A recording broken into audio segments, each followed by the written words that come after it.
Hello, this is Dora Tarver from CreateAndManageSchedules.com, here to present to you Microsoft Project 2010. Now, I first want to point out that I'm using Microsoft Project 2010 Professional.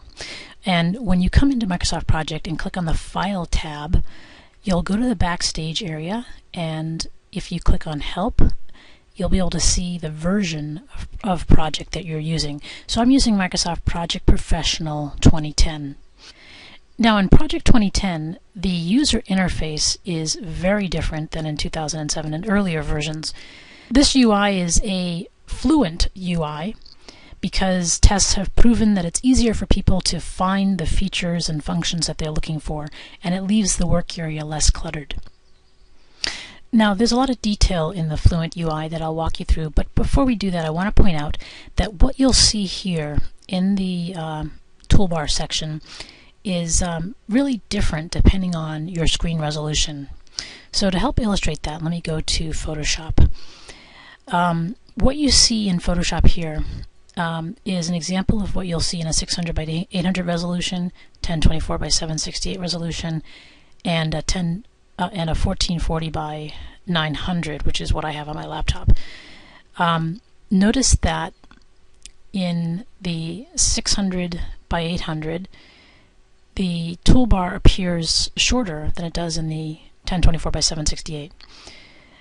You can see the group names like tasks, but notice that tasks in the 1024 by 768 actually has more information that it's displaying as opposed to just images. For example, insert has these buttons that you see here. Insert here has a drop down which would give you access to this, but in the higher resolution you're able to see more. And likewise with the 14 by 900, which is what I have on my laptop, if I drag this over you'll see that the toolbar has quite a bit more that it shows you in the very higher resolution. So for example in 800 by 600 the insert is just one button. In the 1024 by 768, insert shows not just one button, but all four of these buttons. And in the 1440, you'll see everything laid out, and you'll be able to access it more easily. So, depending on your screen resolution, your toolbar will appear differently. And for the courses that I'm stepping through, we're going to have the resolution set to 1024 by 768. So, going back to the UI. In Project 2010, the user interface is designed to look very similar to Microsoft Office. And again, this is their new Fluent UI because they went through extensive testing that showed that people found it much easier to navigate and find information that they're looking for. Now, in this new UI, you'll be able to find the capabilities that you're looking for much easier. So for example, depending on what you're in, right now we're in a Gantt chart, and notice that the toolbar up here says Gantt chart tools. What you see in the tabs and on these tools will depend on where you are. If I go to the resource sheet, notice that the format tab changes to the resource sheet format tab, and the functions that are available here are specific to the resource sheet. What you'll find here in the ribbon will vary depending on your resolution, as well as which view you're in. Now what we have here are tabs at the very top.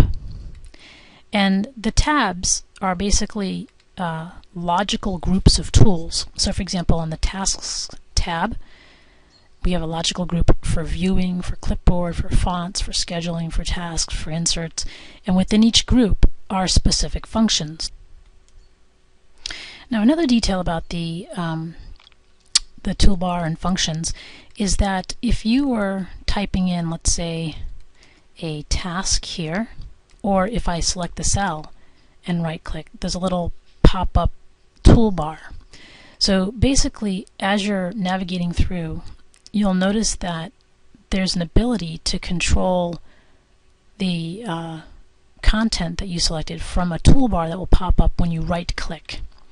These are called mini toolbars, and they help facilitate making changes directly in the cell as you're above it. So again, you just right click and it'll appear.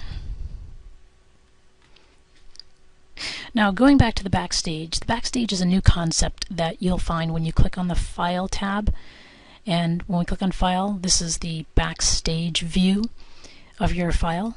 And here, basically you can access the more frequently used features for managing your project file, such as saving it, opening it, getting information about it, seeing your recent files, creating a new one, printing, saving, sending, help, options. There's a lot of information that's available from the Backstage view. So again, when you click on File, you'll be brought to the Backstage area, and this contains all of the more frequently used features within Microsoft Project. Now going back to the ribbon, as you can see, there's a default ribbon format, but you can also add your own tabs and groups to a ribbon as well. One way to do this is simply to right-click on the ribbon, and you'll see a little pop-up menu that has customize the ribbon, minimize the ribbon, add quick access toolbar, which by the way is this little toolbar at the very top over here. Customize quick access toolbar. So if you want to customize the ribbon, when you click on that option, it gives you the ability down here to create a new tab, a new group, to rename, etc. So if I drag this down a little bit, you'll see that we have a task tab, and on the task tab there's a view group, which you see over here. There's a clipboard group, which you see over here, font, etc. And if I expand, for example, font, if I expand font, you'll see within that group are specific commands, and those are the commands that you'll find in this section. So we can actually build our own tab of the commands that we prefer to see more frequently within this version of Project. It makes navigation very easy. So that's one of the nice features of 2010. Now another feature of 2010 that I want to highlight right now is that we have multiple undos. So I'm just going to put in some task data here, and you'll notice that up here is the undo, and if I click on the arrow, you can see that it remembers everything that we've been doing for quite a while. In previous versions of Project, you can only undo once, but we can undo multiple times in this version, which is a very useful feature. Now another feature is that there's a wide range of formatting options available here. You can actually change the background and foreground color of a cell. I'm just right-clicking and selecting a color from the toolbar that pops up and clicking on Save, and we can see those changes. Likewise, you can just change the font color for a cell. So you have more control over how things appear in each cell. We will get into formatting text styles shortly, but this is unique to allowing you to change the format of cells. It was not previously available in other versions. Now let me just undo this. Okay, so I saved it. That's as far as I can go. So if you want to undo it, actually, I can go in and change the background color to no color, and then hit Save. Now I also want to point out that there are viewing options that have been optimized in this version as well. When you go to the View tab, you'll notice that, you may have noticed already, that we have a timeline displayed here. And the timeline, actually, let me pull up a different schedule here so you might see this better. Okay, so here's a good example of a project plan. I have a template here shows me, it has a milestone of when my project begins and when it ends and some tasks in between. And on the View tab,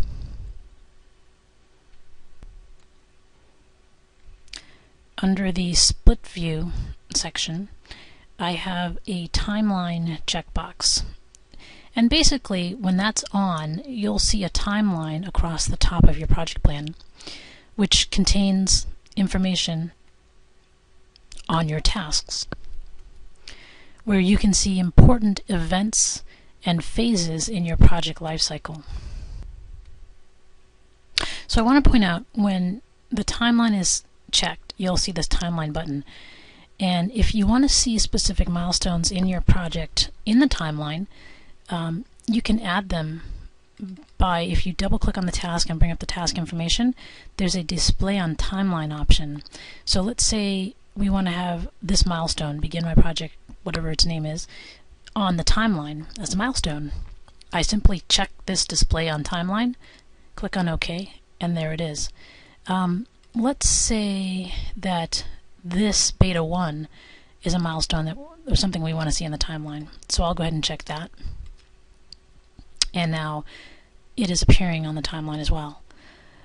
So to display or turn off the timeline, simply go to the View tab and then check the timeline option.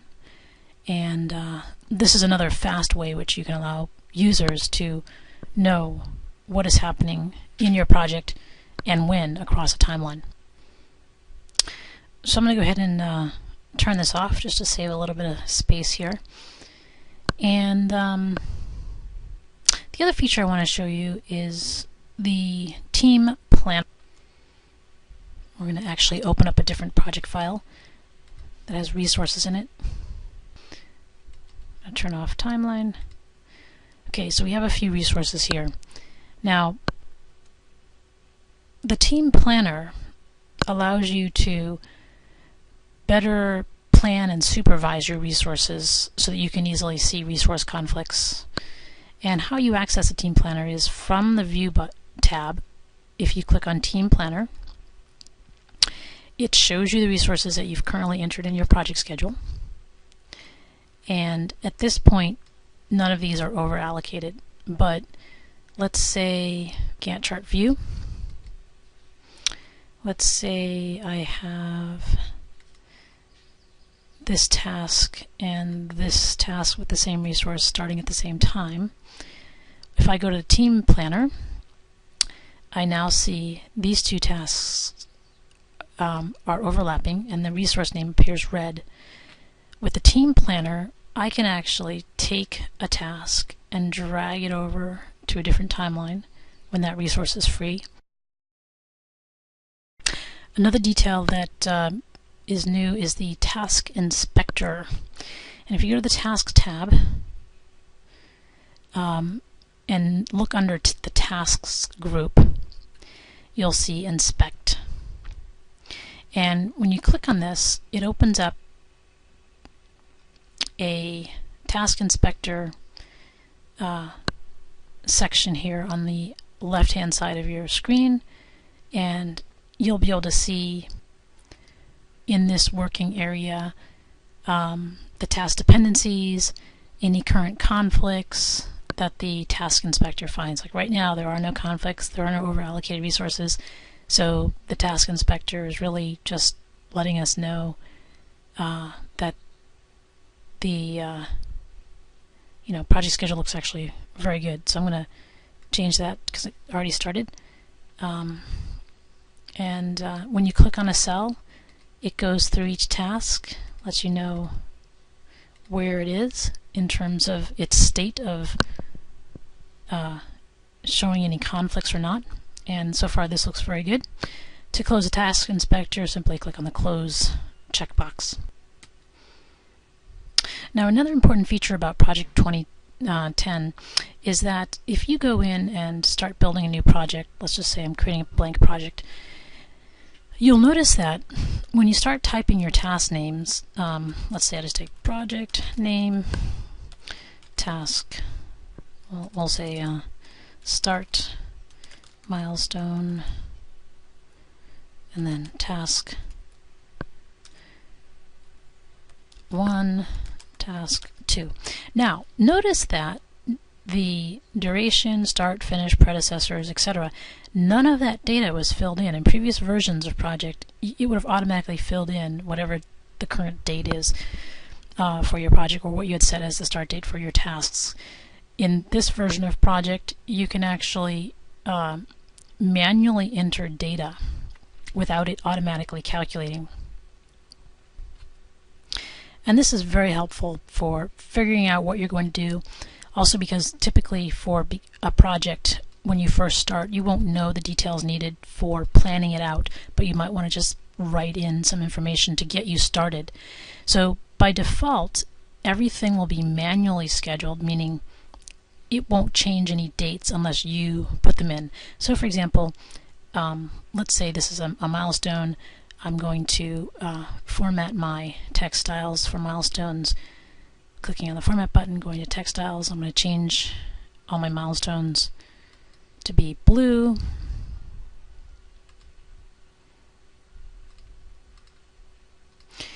And let's say I have this task, it's going to take 3 days, this task will take 5 days.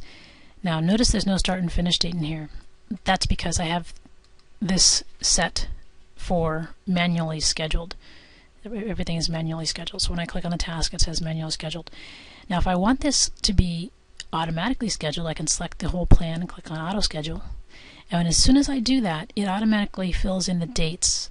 And as I go forward and type in my task, again, it's set to default for manual schedule.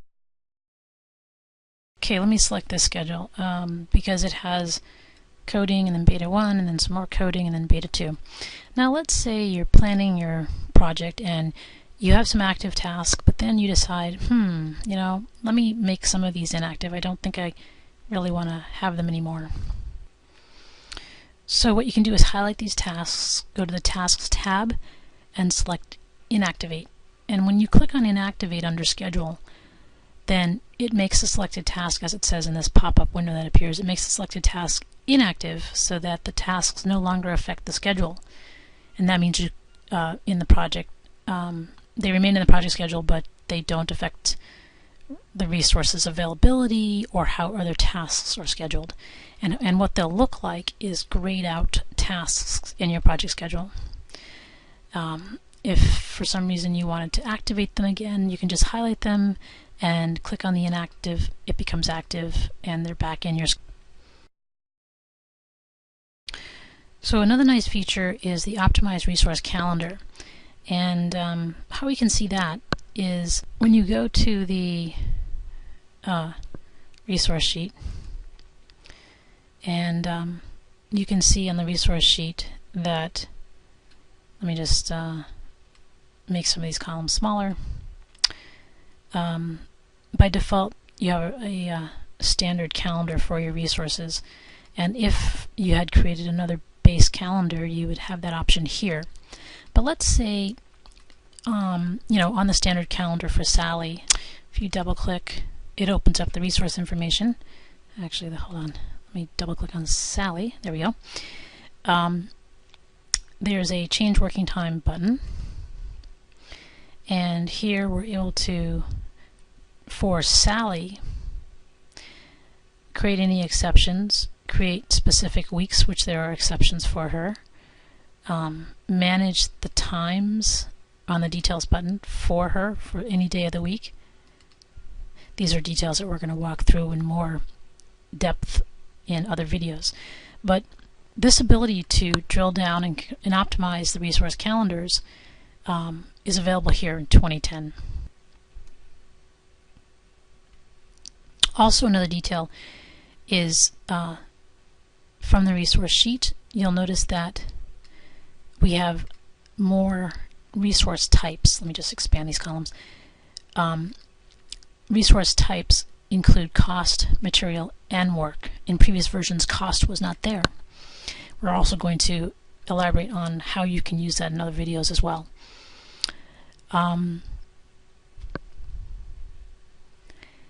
Having the type cost for resources allows you to define specific cost types, like a accommodations or catering or traveling costs, and then assign them to specific tasks. So that's an important detail. We're going to walk through that in a later video.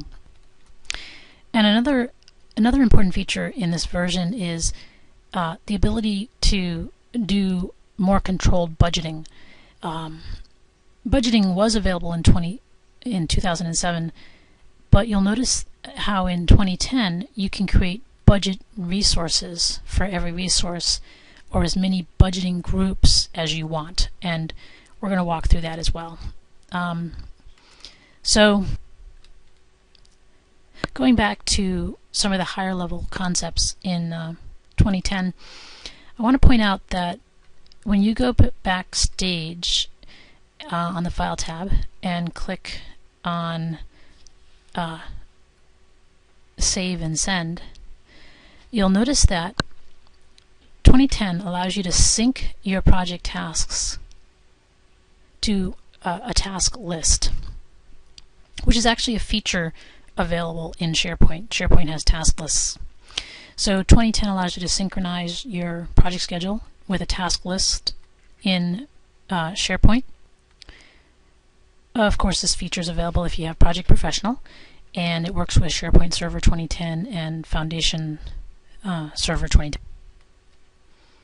Synchronizing your tasks to SharePoint basically allows, for those of you who are familiar with SharePoint, allows project managers to quickly share their status or create reports that can be viewed across your organization through a SharePoint site. And in a future video, we're going to walk you through the details of how to actually synchronize your schedule. So in a nutshell, those are some of the high-level changes that are unique in Project 2010 compared to Project 2007. And now we're going to step through some of the important details that you need to know in order to actually use this tool. Thank you for your time, and I'll see you in the next lesson.